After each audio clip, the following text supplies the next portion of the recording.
ഇന്ന് ഈ കാലത്ത് ഒരാൾക്ക് പെട്ടെന്ന് ജോലിയൊക്കെ ക്വിറ്റ് ചെയ്തിട്ട് യൂട്യൂബ് തുടങ്ങാന്ന് പറഞ്ഞാൽ ആദ്യം പോയി എന്നാ പിന്നെ ഒരു കോണ്ടന്റ് ക്രിയേറ്റർ ആയി കളയാം എന്നുള്ളൊരു തോന്നലുണ്ട്. അതിപ്പോൾ നമ്മുടെ മുമ്പിൽ ഒരുപാട് എക്സാമ്പിൾസ് ഉള്ളതുകൊണ്ട് അവരൊക്കെ സക്സസ്ഫുൾ ആയതുകൊണ്ടായിരിക്കും ചിലപ്പോൾ അങ്ങനെ ഒരു തോന്നൽ എല്ലാവർക്കും വരുന്നത്. പക്ഷെ അത് ഒരു എടുത്തിയാട്ടമാണെന്നൊക്കെ തോന്നുമോ? ശരിക്കും പറഞ്ഞാൽ ഞാനും ഒരു എടുത്തിയാട്ടം കാണിച്ചതാണ്. അതിനകത്ത് ഞാൻ രക്ഷപ്പെട്ടു. ഞാൻ വർക്ക് ചെയ്തായിരുന്നു. ഞാൻ പറഞ്ഞില്ല 6 മണിക്കൂർ സ്ട്രീം ചെയ്തിട്ടുണ്ട്. കോണ്ടന്റ്സ് ഒക്കെ തന്നെ ഒരു ദിവസം 5 കോണ്ടന്റ് ഇടുന്ന ടൈം ഉണ്ടായിരുന്നു എനിക്ക്. റീസെന്റ് ഒരു മാസത്തിലാണ് ഇപ്പൊ കുറച്ച് 2 കോണ്ടന്റ് ആക്കിയത്. ഇതിന്റെ പുറകിൽ വലിയ എഫേർട്സ് ഉണ്ട്. എന്റെ കൂടെ നിൽക്കാൻ ഒരുപാട് പിള്ളേരുണ്ടായിരുന്നു.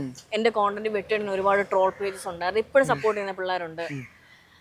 ക്രീഡ്, ആഫ്റ്റർ എഡിറ്റ്, അങ്ങനെ കുറെ പേരുണ്ട് എനിക്ക്. അപ്പം ആരെങ്കിലുമൊക്കെ നമ്മളെ സപ്പോർട്ട് ചെയ്യാനുണ്ടെങ്കിൽ മെക്കാനിസം എളുപ്പമായിരിക്കും.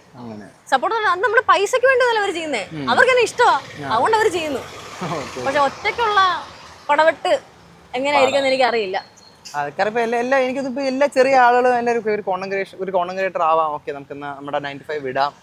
അതിൽ വേറെ സംഭവം എന്ന് വെച്ചാലേ, ഞാൻ ഇൻസ്റ്റാഗ്രാമിലേക്ക് വന്നപ്പം ഇപ്പം നമ്മൾ യൂട്യൂബിനെ പറ്റി സംസാരിച്ചേ, പക്ഷെ ഇൻസ്റ്റാഗ്രാമിലേക്ക് വരുമ്പോൾ ശരിക്കും പറഞ്ഞൊരു 20-30K ഫോളോവേഴ്സ് ഉള്ള ഒരു വ്യക്തിക്കും ഈ ഒരു സ്റ്റിപ്പുലേറ്റഡ് എമൗണ്ടിന്റെ പ്രൊമോഷൻ കിട്ടും. എന്താണേലും പ്രൊമോഷൻ അവർക്ക് കിട്ടുന്ന ഒരു 10 പ്രൊമോഷൻ ഉണ്ടെങ്കിൽ സുഖമായിട്ട് ജീവിച്ചു പോവാം, പ്രശ്നമില്ല. അത് വലിയൊരു ഓപ്പർച്യൂണിറ്റി. ഇപ്പോ ഒരു 9 to 5 ഒരു 15 രൂപയുടെ 9 to 5 ജോബിനേക്കാളും ഒരു 4 പ്രൊമോഷൻ കിട്ടി 4 ദിവസം പണിയെടുത്താൽ കലാസ് എമൗണ്ട് കിട്ടിയില്ലേ.